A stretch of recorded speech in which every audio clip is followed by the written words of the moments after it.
ನಮಸ್ಕಾರ, ಶುಭ ಸಂಜೆ ಪ್ರೀತಿಯ ವೀಕ್ಷಕರೆಲ್ಲರಿಗೂ ಸಂಕಲ್ಪ ಸದ್ದಿ ಕಾರ್ಯಕ್ರಮಕ್ಕೆ ಆತ್ಮೀಯ ಸ್ವಾಗತ ಹೇಳ್ತಾ ಇರೋದು ನಾನು ಅನುಷಾ. ಸೊ ಮೊದಲನೇ ಬಾರಿ ನಮ್ಮ ಚಾನಲ್ ವೀಕ್ಷಿಸ್ತಿದ್ದೀರಾ ಅಂದ್ರೆ ಈಗಲೇ ಚಾನಲ್ನ ಸಬ್ಸ್ಕ್ರೈಬ್ ಮಾಡಿ, ನಮ್ಮ ವಿಡಿಯೋಸ್ನ ಲೈಕ್ ಮಾಡಿ. ಕಾರ್ಯಕ್ರಮದಲ್ಲಿ ನಮ್ಮ ಜೊತೆಲಿದ್ದಾರೆ ಸ್ಪಿರಿಚುವಲ್ ಗುರು ಡಾಕ್ಟರ್ ವಿಷ್ಣುದತ್ತ ಗುರುಜಿಯವರು. ಗುರುಗಳ ಕಾರ್ಯಕ್ರಮಕ್ಕೆ ಬರ್ಮಾಡ್ಕೊಳ್ಳೋಣ. ನಮಸ್ತೆ ಗುರುಗಳೇ, ಕಾರ್ಯಕ್ರಮಕ್ಕೆ ಭಕ್ತಿಯ ಸ್ವಾಗತ. ಗುರುಗಳೇ, ನಾನು ಕೇಳ್ತಾ ಇರುವಂಥ ವಿಚಾರ ಅಥವಾ ಹೇಳ್ತಾ ಇರುವಂಥ ವಿಚಾರ ಬಹಳ ಹತ್ರದವರು, ಗೊತ್ತಿರುವಂಥವ್ರಿಗೆ ನಡೆದಿರುವಂಥ ಒಂದು ಘಟನೆ. ಇಷ್ಟಪಟ್ಟು ಎಂಗೇಜ್ಮೆಂಟ್ ಮಾಡ್ಕೊಂಡ್ರು, ಅಂದರೆ ಲವ್ ಮಾಡಿ ಎಂಗೇಜ್ಮೆಂಟ್ ಮಾಡ್ಕೊಂಡ್ರು. ಇನ್ನೇನು ಮದುವೆ ಡೇಟ್ ಫಿಕ್ಸ್ ಆಗಬೇಕು, ಕಾರಣಾಂತರಗಳಿಂದ ಈಗ ಹುಡುಗಿ ಮದುವೆ ಬೇಡ ಅಂತ ಹೇಳ್ತಾ ಇದ್ದಾರೆ. ಸೊ ಮನ್ಸಾರೆ ಇಷ್ಟಪಟ್ಟಿರುವಂಥ ಹುಡುಗ ಒಂದು ರೀತಿ ಲೈಫೇ ಮುಗೀತು, ಅಷ್ಟೇ ಎಂಗೇಜ್ಮೆಂಟ್ ಆಗಿದೆ. ಎಂಗೇಜ್ಮೆಂಟ್ ನಾನು ಕೂಡ ಹೋಗಿದ್ದೆ ಗುರುಗಳೇ. ಇನ್ಫ್ಯಾಕ್ಟ್ ಅದಕ್ಕೆ ನನಗೆ ಇದು ಒಂದು ಏನು ಪರಿಹಾರ ಆಗುತ್ತೆ, ಏನಾಗುತ್ತೆ ಅವ್ರ ಲೈಫಲ್ಲಿ ಏನೋ ಅಂತದ್ದು ಗೊತ್ತಾಗ್ತಿಲ್ಲ. ಈಗ ನೋಡಿದ್ರೆ ಹುಡುಗಿ ಬೇಡ ಅಂತಿದ್ದಾರೆ, ಇಷ್ಟ ಆಗ್ತಾ ಇಲ್ಲ, ಎಲ್ಲವೂ ಹೇಳ್ತಾ ಇದ್ದಾರೆ. ದೊಡ್ಡವರಿಗೂ ವಿಷಯ ಮುಟ್ಟಿದಾಗ ಒಂದು ರೀತಿ ಕ್ಯಾನ್ಸಲ್ ಹಂತಕ್ಕೆ ಬಂದು ನಿಂತ್ಬಿಟ್ಟಿದೆ, ಇನ್ನು ಈ ಮದುವೆ ನಡೆಯಲ್ಲ ಅನ್ನೋ ಥರ. ಬಟ್ ಈ ಹುಡುಗ ಇನ್ನೂ ಆತ್ಮವಿಶ್ವಾಸದಲ್ಲಿ ಇದ್ದಾರೆ, ನಾನು ಆಗಲೇಬೇಕು, ಆಗತ್ತೆ, ಆ ಹುಡುಗಿಗೆ ಯಾರೋ ಏನೋ ಮಾಡಿಸ್ಬಿಟ್ಟಿದ್ದಾರೆ, ಅದಕ್ಕೆ ಅವ್ರು ಹೀಗೆಲ್ಲ ಆಡ್ತಾ ಇದ್ದಾರೆ ಅಂತ. ಸೊ ಇಲ್ಲಿ ಏನಾಗುತ್ತೆ, ಒಳ್ಳೆ ಒಂದು ಸಿನಿಮಾ ರೀತಿನಲ್ಲಿ ಇದು ನಿಜವಾಗ್ಲೂ ಕನೆಕ್ಟ್ ಆಗ್ತಾರ ಆಗಲ್ವಾ ಅನ್ನೋ ಒಂದು ರೀತಿ ಸಮಸ್ಯೆ ಇದೆ. ಆಗಬೇಕು ಅನ್ನೋ ಪ್ರಯತ್ನದಲ್ಲಿ ಹುಡುಗ ಇದ್ದಾನೆ, ಆದರೆ ಹುಡುಗಿ ಕಡೆಯಿಂದ ಯಾವುದೇ ರೀತಿ ಪ್ರಯತ್ನಗಳಿಲ್ಲ. ಅವ್ರು ಬೇರೆ ಆಗಬೇಕು, ಆಗದೆ ಇರಬೇಕು ಅನ್ನೋ ಥರನೇ ಇದ್ದಾರೆ.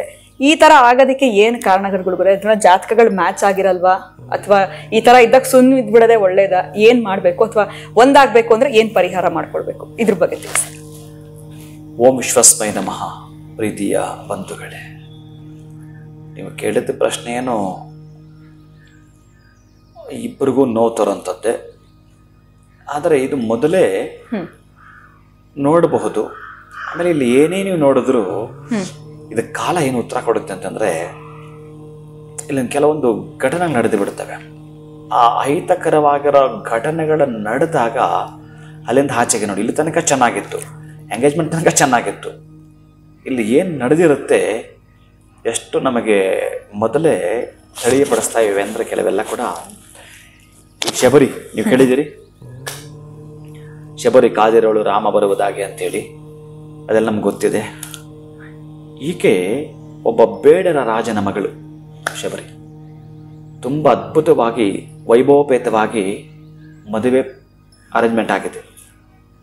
ಇನ್ನೊಂದು 2-3 ದಿನ ಮದುವೆ ಇದೆ, ಆಕೆಗೆ ಫಿಕ್ಸ್ ಆಗಿದೆ, ಮದುವೆ ಆಗಬೇಕು.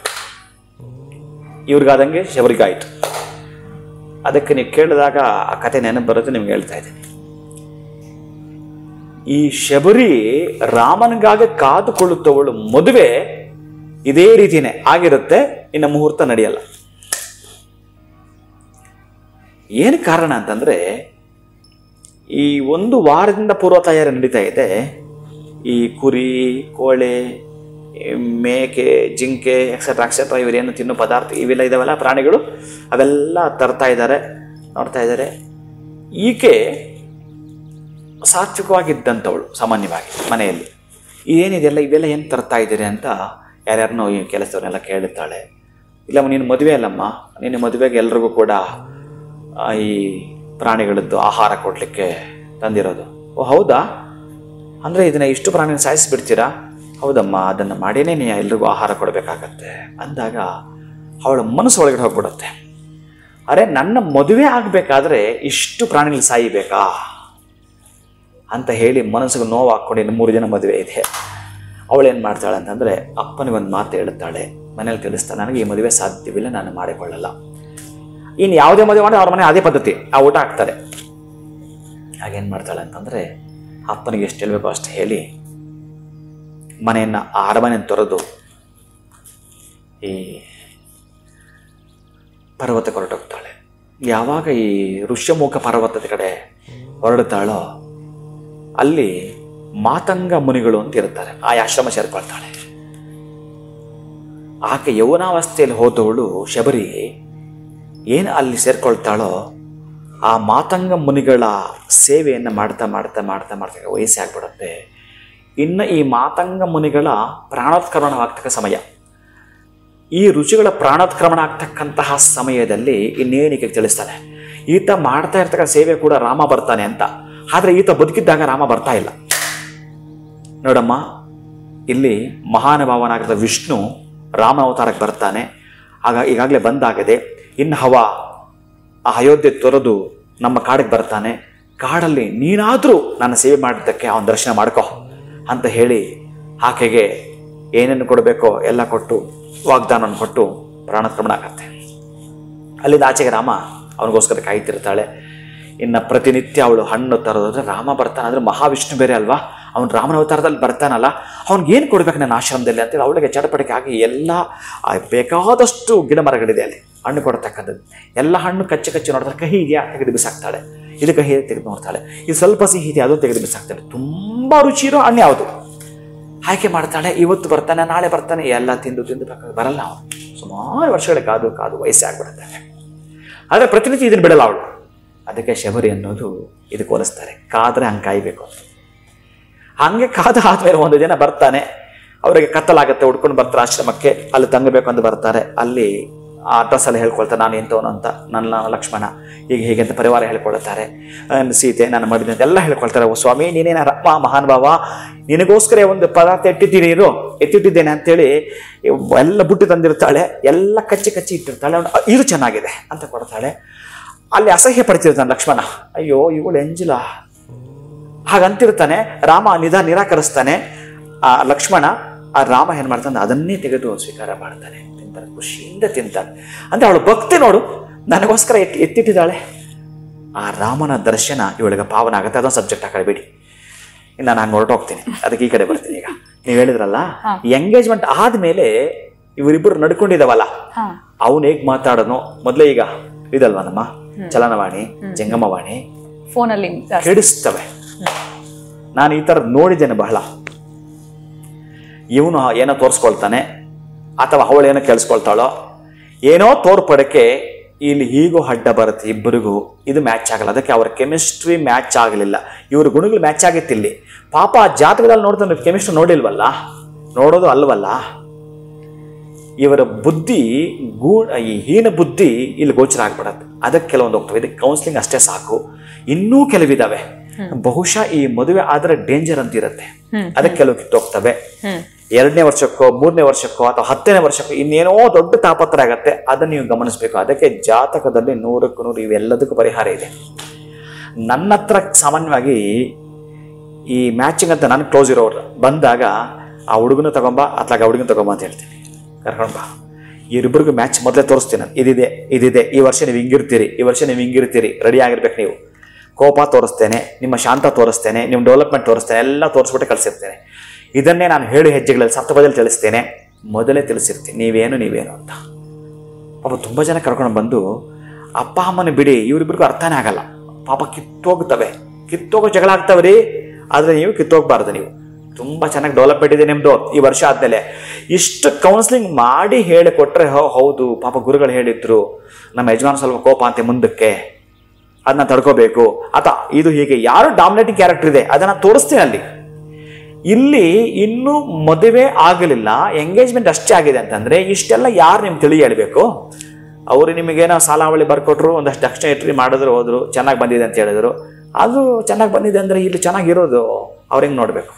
ಮುಂಚೆ ಲವ್ ಮಾಡುವಾಗ ಕೂಡ ಅಂಡರ್ಸ್ಟ್ಯಾಂಡಿಂಗ್ ಚೆನ್ನಾಗೇ ಇತ್ತಲ್ವಾ ಗುರುಗಳೇ? ಲವ್ ಮಾಡಿನೇ ಎಂಗೇಜ್ಮೆಂಟ್ ಮಾಡ್ಕೊಂಡಿದ್ದು. ಲವ್ ಮಾಡೋ ತನಕ ಚೆನ್ನಾಗಿತ್ತು, ಲವ್ ಮಾಡಿದಾದ್ಮೇಲೂ ಚೆನ್ನಾಗಿತ್ತು, ನೀವು ಮೂವಿಗೆ ಹೋದಾಗ್ಲೂ ಚೆನ್ನಾಗಿತ್ತು, ನೀವು ಪಿಜ್ಜಾ ಬರ್ಗರ್ ತಿಂದಾಗ್ಲೂ ಚೆನ್ನಾಗಿತ್ತು. ಇನ್ಯಾವುದೋ ಕರೆ ಮಾತಾಡಿದಾಗ ಇನ್ನೇನು ಜಾಸ್ತಿ ಇಲ್ಲಮ್ಮ, ತುಂಬಾ ದೊಡ್ಡ ಮಟ್ಟದ್ದು. ಈತ ಕಾಲ್ ಮಾಡಿದಾಗೆಲ್ಲ ಆಕೆದು ವೇಟಿಂಗ್ ಬರ್ತಾ ಇತ್ತು. ಇಷ್ಟಕ್ಕೆ ದೊಡ್ಡ ಘನಘೋರಗಳು ನಡೆದೋಗಿದೆ. ನಾನು ನೋಡಿರೋ, ನನಗೆ ಗೊತ್ತಿರೋ ಈ ಸಮಸ್ಯೆ ಕೂಡ ಆಗಿದೆ ಗುರುಗಳೇ. ಅದಕ್ಕೆ ಇದೇ ನಡೆದಿರುತ್ತೆ ಅಲ್ಲಿ. ಅದಕ್ಕೆ ಅವ್ರ ಕೌನ್ಸಿಲಿಂಗ್ ನಡೆದ್ರೆ ಅದೇ ಪರಿಹಾರ. ಕೌನ್ಸಿಲಿಂಗ್ ನಡಿಬೇಕು ಅವರಿಗೆ. ಯಾರಾದ್ರೂ ಹಿರಿಯರು ತಿಳಿ ಹೇಳಬೇಕು, ದಡ್ಡ ಮುಂಡೆವಾ, ನಿಮ್ಮ ಮೈನರ್ ಬುದ್ಧಿನಲ್ಲಿ ಉಪಯೋಗಿಸೋದಲ್ಲ, ನಿಮ್ಮ ತಿಳುವಳಿಕೆ ಎಷ್ಟೋ ಅಷ್ಟೇ ನೀವು ಮಾತಾಡಿದಿರಿ, ಅಷ್ಟೇ ಕೆಲವರು ಮಾತಾಡ್ತಿರ್ತೀರಿ. ನಿಮ್ಮ ತಿಳುವಳಿಕೆಗೂ ಮೀರಿದ್ದು ಇಲ್ಲಿ ತಿಳಿ ಇದೆ, ನೀನು ತಿಳಿಯೋದಿದೆ. ಅದನ್ನು ತಿಳ್ಕೊಂಡು ಮುಂದುವರೆದ್ರೆ ಅನ್ಯತಾ ಭಾವಿಸದೆ ನೀವು ಅನ್ಯೋನ್ಯವಾಗಿ ಬದುಕಲು, ನಿಮ್ಮ ಬದುಕನ್ನು ಕಟ್ಟಿಕೊಳ್ಳಲು, ನೀವಿಬ್ಬರೂ ಆರಾಮಾಗಿ ಹೋಗಲು ಒಂದೇ ದೋಣಿಯಲ್ಲಿ ನೀವು ಕುಳಿತುಕೊಂಡು ಹೋಗಲಿಕ್ಕೆ ಸಾಧ್ಯವಿದೆ. ಅಂತಹ ರಥದಲ್ಲಿ ಹೋಗಬೇಕು ಅಂದರೆ ಇವ್ರಿಗೆ ಕೌನ್ಸ್ಲಿಂಗೇ ಬೇಕು. ಅದನ್ನು ಮಾಡಿದಾಗ ಪರಿಹಾರ ಆಗುತ್ತೆ. ಇನ್ನು ಕೆಲವೊಂದು ಇದ್ದಾವೆ, ಜಾತಕ ನೋಡಿದಾಗ ಲಗ್ನದ್ದು ಪ್ಲಸ್ 7ನೇ ಮನೆಯದು 2 ಗಮನಿಸಿದ್ರೆ ಅದು ಬಾಡಿ ಪ್ಲಸ್ ಇವರ ದೃಷ್ಟಿ ಅಲ್ಲಿರುತ್ತೆ.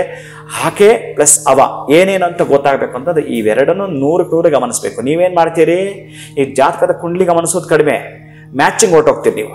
ಹೌದು.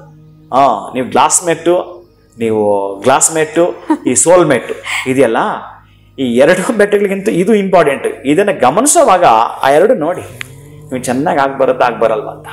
ಇಲ್ಲಿ ಕೌನ್ಸ್ಲಿಂಗೇ ಬಹಳ ಮುಖ್ಯ. ಕೌನ್ಸ್ಲಿಂಗ್ ಮಾಡಿಸಿ ಮದುವೆ ಮಾಡಿ ಚೆನ್ನಾಗಿರ್ತಾರೆ.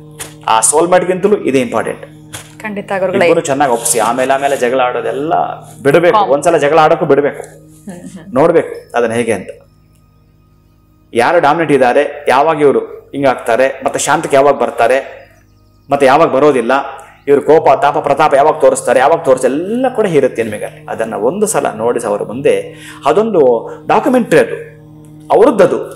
ಅದನ್ನು ನೋಡಿಸಿ ಅವರಿಗೆ ನಿಮ್ಮ ಬದುಕು ಹೇಗೆ ಅಂತ. ಅವ್ರಿಗೆ ಇಷ್ಟ ಇರಲ್ಲ, ಆದರೂ ಕುಳಿತುಕೊಂಡು ಅವರು ಶಾಂತವಾಗಿದ್ದಾಗ, ಕೂಲಾಗಿದ್ದಾಗ, ನಾನು ಬಹಳಷ್ಟು ಜನಕ್ಕೆ ಇದನ್ನು ಮಾಡ್ತೀನಿ. ನನ್ನ ಸುತ್ತಮುತ್ತ ಇರ್ತಕ್ಕಂಥ 10 ಸಲ ಚೆಕ್ ಮಾಡಿ ಇದನ್ನು ಮಾಡಿಸೇ ಕಳಿಸಿರ್ತೀನಿ. ಅವ್ರ ಜೀವಮಾನದಲ್ಲಿ ಮತ್ತೆ ಅವರು ಕಿತ್ತು ಪಕ್ಕಕ್ಕೆ ಹೋಗ್ಬಾರ್ದಲ್ಲ, ಅದನ್ನು ಮಾಡಬೇಕು.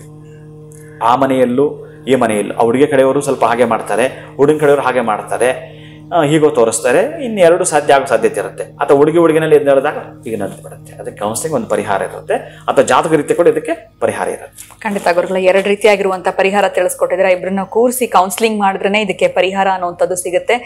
ಜೊತೆಗೆ ನಮಗೆ ಈ ಶಬರಿಯ ಒಂದು ಕತೆ ಕೂಡ ಹೇಳಿದ್ರಿ, ಅವ್ರ ಆಶ್ರಮ ಸೇರಿದ ವಿಚಾರ ಆಗಿರ್ಬೋದು, ಯಾವ ರೀತಿ ಅವ್ರು ಕಾಯ್ತಾ ಇದ್ರು ಅಂತ. ಸೊ ಇದೇ ರೀತಿ ಪರಿಹಾರಗಳನ್ನ ಕೂಡ ನಮಗೆ ತಿಳಿಸ್ಕೊಟ್ರಿ. ಕೌನ್ಸಿಲಿಂಗ್ ಬಹಳನೇ ಅವಶ್ಯಕತೆ ಇದೆ. ಸೊ ಒಂದಾಗಬೇಕು ಅಂತಂದ್ರೆ ಕೌನ್ಸಿಲಿಂಗ್ ಮುಖ್ಯ ಅಂತ ತಿಳಿಸಿದ್ರೆ. ಯಾಕೆ ನಾನು ಶಬರಿ ನಿಮ್ಗೆ ಹೇಳಿದ್ದು ಅಂದ್ರೆ, ಆಕೆಗೆ ನೋಡೋದು ಇಷ್ಟ ಆಗ್ಲಿಲ್ಲ, ಅಷ್ಟು ಪ್ರಾಣಿ ಹಿಂಸೆ ಮಾಡಿ ನಾನು ಮದುವೆ ಮಾಡ್ಕೋಬೇಕು ಅನ್ನೋದು ಮನಸ್ಸಿಗೆ ಬಂದಾಗ ಪಕ್ಕಕ್ಕೋಯ್ತು. ಅಂದ್ರೆ ಮದುವೆ ಎಲ್ಲ ನಡೀತಾ ಇದೆ ಇನ್ನೊಂದು ಅಷ್ಟು ದಿನಗಳಲ್ಲಿ. ನೀವು ಹೇಳಿದಂಗೆ ಎಂಗೇಜ್ಮೆಂಟ್ ಮುಗಿದೋಗಿದೆ, ಮತ್ತೆ ಇದು ನೆನಪು ಬಂದಿದೆ. ಇವ್ರಿಗೂ ಹಾಗೆ ಮಧ್ಯದಲ್ಲಿ ಇನ್ನೇನೋ ನೆನಪು ಬಂದಿದೆ, ಅದು ಇನ್ನೇನೋ ಅವಾಂತರ ಆಗ್ತಾ ಇದೆ. ಅಥವಾ ಇವರಿಬ್ಬರಲ್ಲಿ ಯಾರ್ಯಾರು ವೈರಾಗ್ಯ ಇರಬಹುದೇನೋ ಜಾತಕದಲ್ಲಿ, ಇದನ್ನು ಗಮನಿಸಿ.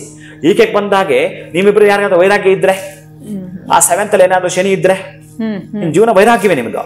ಅದಕ್ಕೆ ನೀವು ಒಂದಷ್ಟು ದಿನ ಮಾಡಿ ಸುಮ್ಮನೆ ಆಸೆಗೆ ಮಾಡಿಬಿಡೋದು. ನೀವು ವಯಸ್ಸಿಗೆ ಬಂದಿದ್ದ ನಮ್ಮ ಮಗಳು ಅಂತೇಳಿ, ವಯಸ್ಸಿಗೆ ಬಂದಿದ್ದ ನಮ್ಮ ಮಗ ಅಂತೇಳಿ ಮಾಡೋದು, ಮತ್ತೆ ಪೈಚಾಟ್ ಸಿಕ್ಕಾಕೊಳ್ಳೋದು ಬೇಡ. ಒಂದು ರೀತಿಯ ಅದಾಗಿದ್ದು ಒಳ್ಳೇದಿರಬಹುದು, ಆದದ್ದೆಲ್ಲ ಒಳಿತೆ ಆಯ್ತು ಅಂತ ಮುಂದೆ ಯಾವತ್ತೋ ತೊಂದರೆ ಆಗ್ಬಾರ್ದಲ್ಲ, ಅದು ಇರಬಹುದು. ಅಥವಾ ಇಬ್ಬರನ್ನು ಕೂಡಿಸಿ ಮದುವೆ ಮಾಡಿಸೋದು ಇರಬಹುದು. ಖಂಡಿತ ಗುರುಗಳೇ, ಅವರ ಒಂದು ಸಮಸ್ಯೆನ ನೋಡಕ್ಕಾಗದೆ ನಾನು ಈ ಒಂದು ಪ್ರಶ್ನೆನ ತಮ್ಮ ಮುಂದೆ ಇಟ್ಟೆ. ಈ ವಿಡಿಯೋನ ಖಂಡಿತವಾಗ್ಲೂ ಅವ್ರು ನೋಡ್ತಾರೆ, ಆ ಪರಿಹಾರ ಏನು ಅನ್ನೋದನ್ನ ಕೂಡ ಅವರೇ ತಿಳ್ಕೊಳ್ತಾರೆ. ಯಾಕಂದ್ರೆ ನೀವು ಹೇಳಿರುವಂತ ಮಾತುಗಳು ಅವರಿಗೆ ಕೌನ್ಸಿಲಿಂಗ್ ಮುಖ್ಯ, ಜಾತಕದಲ್ಲಿ ಸಮಸ್ಯೆ ಇದ್ರು ಪರಿಹಾರ ಹೇಗೆ ಮಾಡ್ಕೊಳ್ಬೇಕು ಅಂತ ತಿಳಿಸ್ಕೊಟ್ರಿ. ಧನ್ಯವಾದಗಳು, ನಮಸ್ಕಾರ. ಹರೇ ಶ್ರೀನಿವಾಸ. ಇನ್ನು ವೀಕ್ಷಕರೇ, ವಿಡಿಯೋನ ಮುಗಿಸುವಂತಹ ಸಮಯ ಆಗಿದೆ. ನಮಸ್ಕಾರ.